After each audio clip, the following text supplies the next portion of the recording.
আসসালামু আলাইকুম প্রিয় ভিউয়ার্স, আশা করি আল্লাহর রহমতে যে যেখানে আছেন ভালো আছেন, সুস্থ আছেন। সবার সুস্থতা কামনা করে আরও একটি ভিডিও নিয়ে আসছি।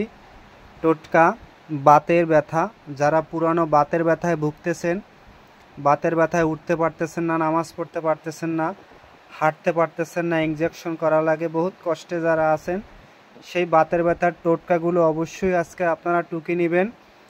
ভিডিও শুরু থেকে শেষ পর্যন্ত দেখবেন, কথাগুলো শুনবেন। ইনশাল্লাহ এই বাতের ব্যথা থেকে আপনারা মুক্ত হতে পারবেন ইনশাল্লাহ।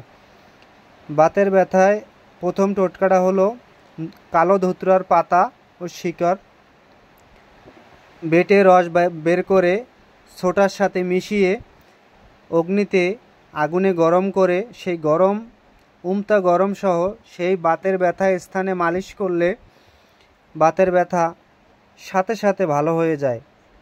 2 নাম্বার হলো 1 ছটাক রসুন ভালো করে পিষে বাতের স্থানে খুব ভালো করে হালকা করে একটু গরম করে আগুনে মালিশ করলে বাতের ব্যথা সুস্থ হয়ে যায়, ভালো থাকে। নিম পাতা, ধুত্রা পাতা, বেল পাতা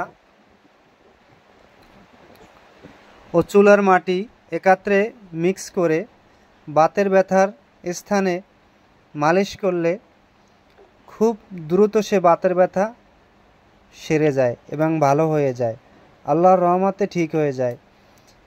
নিম পাতা, ধুত্রা পাতা, বেল পাতা ও চুলার লাল চুলার লাল মাটির একত্রে মিশিয়ে যেখানে বাতের ব্যথা সেখানে যদি সেই 3টা পাতা গুঁড়ো মিক্স করছেন বেটে, সেই সাথে মাটিটা মিক্স করে সেখানে যদি মালিশ করেন বাতের ব্যথা সুস্থ হয়ে যাবে, ভালো হয়ে যাবে।